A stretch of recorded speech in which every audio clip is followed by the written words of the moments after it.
এবং মুখ্যমন্ত্রী নিজের স্বাভাবিক যে ওনার চরিত্র সেই ইয়েতেই উনি ব্যস্ত, উনি ঢাক ঢোল উৎসবে, এবং উনি বলেওছে উৎসবে ফিরতে, সেই জন্য উনি ওই উৎসব নিয়েই মেতে থাকবে এবং সবাই সবকিছু ভুলে যাবে, আর কেউ অভিযোগ করবে না, সেই ইয়েতেই আছে। মুখ্যমন্ত্রী রাজ্যে এত বড় একটা ঘটনা ঘটে গেছে, উনি চাইছেন রাজ্যের মানুষ ভুলে যাক, কিন্তু রাজ্যের মানুষ এত তাড়াতাড়ি ভুলবে না। ওনার রাজ্যের মানুষ সেটা ওনার কোনো মাথা ব্যথা নেই, ওনার পরিবারের হলে নিশ্চিতভাবে মাথা ব্যথা থাকতো। সাধারণ ভাবে যেহেতু অভয়ার ওই যে ছবি, সেটা সাধারণভাবে অনেক আমাদের সোশ্যাল মিডিয়ায় প্রচার হয়েছে, যদি নর্মাল একজন সাধারণ মানুষ ওই ছবি দেখে থাকে, সেক্ষেত্রে কিন্তু এটা যে কেউ দেখলে বলবে এটা আত্মহত্যা নয়, এটা হচ্ছে হত্যা, এটা একজনের পক্ষে সম্ভব নয়। এবং একজনের পক্ষে যদি সম্ভব হতো তাহলে তখনই কেন তারা স্টেপ নিল না? যদি একজন সেই দোষী হয়ে থাকতো, হসপিটাল থেকে কেন কোনো কমপ্লেন হলো না? এরকম একাধিক প্রশ্ন রয়েছে যার মধ্যে আপনি কোনো লিঙ্ক খুঁজে পাবেন না। বক্তব্য যে রাজ্যে এত বড় একটা ঘটনা ঘটে গেল উনি জানেন না, এটা কেউ বিশ্বাস করবে না। যদি বলে আমি জানি না, তাহলে উনি অদক্ষ, এটা মেনে নিতে হবে যে উনি তাহলে সেটা স্বীকার করুক যে আমি অদক্ষ, আমি পারছি না রাজ্য চালাতে।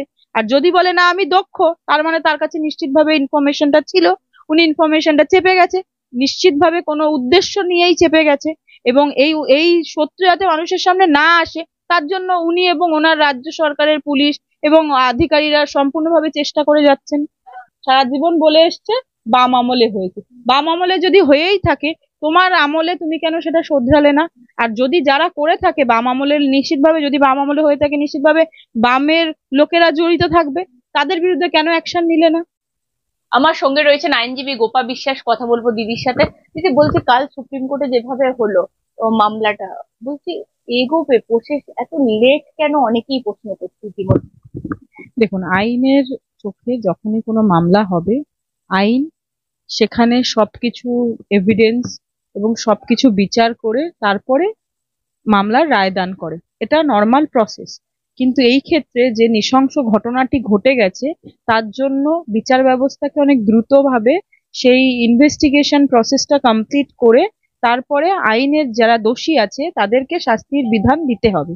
এটা প্রত্যেক মানুষ, সে যেই পার্টির রঙই তার গায়ে থাকুক বা পার্টির রং না থাকুক, সব ক্ষেত্রেই প্রত্যেকটা মানুষের, পশ্চিমবঙ্গবাসী তথা ভারতবর্ষবাসী একটাই চাহিদা যে দোষীরা যাতে শাস্তি পায়। কিন্তু দোষীদের শাস্তি দিতে গেলে আইনকে তার ইনভেস্টিগেশনটা কমপ্লিট করতে হবে।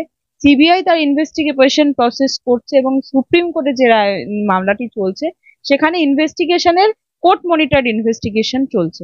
কোর্ট বিভিন্ন time to time report call for করছে এবং তারপরে সেই রিপোর্ট গুলো দেখে তারপরে যা নেসেসারি করণীয়, যা নেসেসারি অর্ডার প্রয়োজন সেগুলো দিচ্ছে।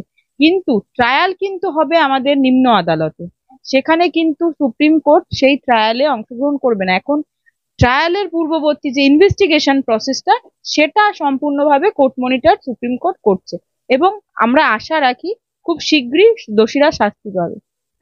বলছি অভিযুক্ত 7 জন ডক্টরের নাম আসছে, তাদের বিরুদ্ধে এখনো পর্যন্ত রাজ্য সরকারের তরফ থেকে কোনো ব্যবস্থা নেওয়া হয়নি, তাদের বিরুদ্ধে কোনো সাসপেনশন করা হয়নি তাদেরকে, তারা সিবিআই র্যাডারে আছে, উপরন্তু ডিউটিতে বহাল আছে।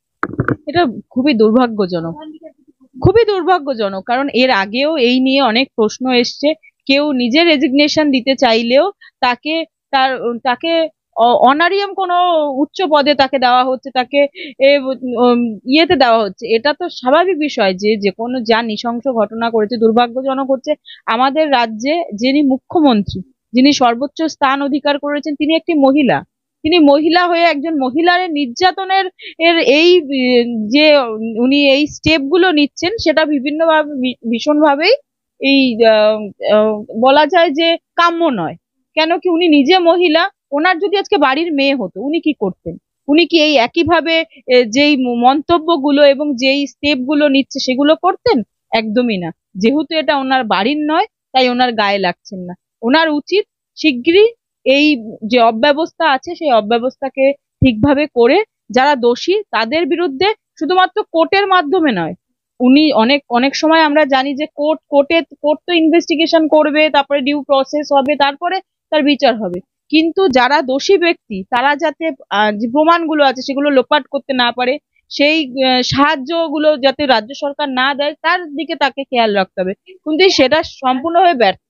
আপনিও তো এর আগে সুপ্রিম কোর্টে উপস্থিত ছিলেন এই অভয়াকাণ্ডের মামলায়। বলছি দিদি, যেভাবে মামলার প্রসেস এগোচ্ছে, অনেকটা মানে সিবিআই এর যদি প্রমাণ লোপাটের কথা সিবিআই এতদিন পর বলছে, আমরা 5 দিন পরে মামলা পেয়েছি, তাহলে তো আগেই আদালতে জানানো উচিত যে প্রমাণ লোপাট হয়ে গেছে, 5 দিন পরে পেয়েছি, তো বিচার তো অবশ্যই দেরি হবে। না না, বিচার ব্যবস্থার যে যে মিনিমাম সময়টুকু সেটা তো দিতেই হবে, কিন্তু বক্তব্য হচ্ছে প্রমাণ লোপাটে যারা সাহায্য করেছে, যেই রাজ্য কর্মচারীরা হোক, তার জন্য ওসি, একজন একটা থানার ওসি কে, হ্যাঁ, তাকে তাকে পর্যন্ত এই আইনের আওতায় আনতে বাধ্য হয়েছে, কারণ কি সে প্রমাণ লোপাটে যুক্ত ছিল। উনি ছাড়াও আরো অনেক ব্যক্তিরা আছে, কারণ কি সেখানকার একটা ভিডিও ফুটেজ, সিসিটিভি ফুটেজ সামনে এসছে, সেখানে দেখা গেছে যে একাধিক লোক, ঠিক ঠিক লোক, যে কোনো যে ক্রাইম এরিয়া, সেটা হচ্ছে সব সময় তার থেকে সিকিউর রাখা হয়, সেই ক্রাইম এরিয়া কিন্তু সিকিউর রাখতে পারেনি। সেই সময় ইনভেস্টিগেশনের দায়িত্ব ছিল রাজ্য পুলিশের হাতে। রাজ্য পুলিশ একেবারে প্রমাণ লোপাট করতে যথেষ্টভাবে সাহায্য করেছে, এবং সেই জন্য যে প্রমাণগুলো লোপাট হয়েছে, সেগুলোর যে এ, তারগুলো, সেগুলো জুড়ে তারপরে তো একটা কনক্লুশনে পৌঁছে দেবে, ইনভেস্টিগেশনের কনক্লুশন। সেই প্রসেস আশা করি একটু সময় লাগবে, কিন্তু খুব বেশি দিলে হবে না।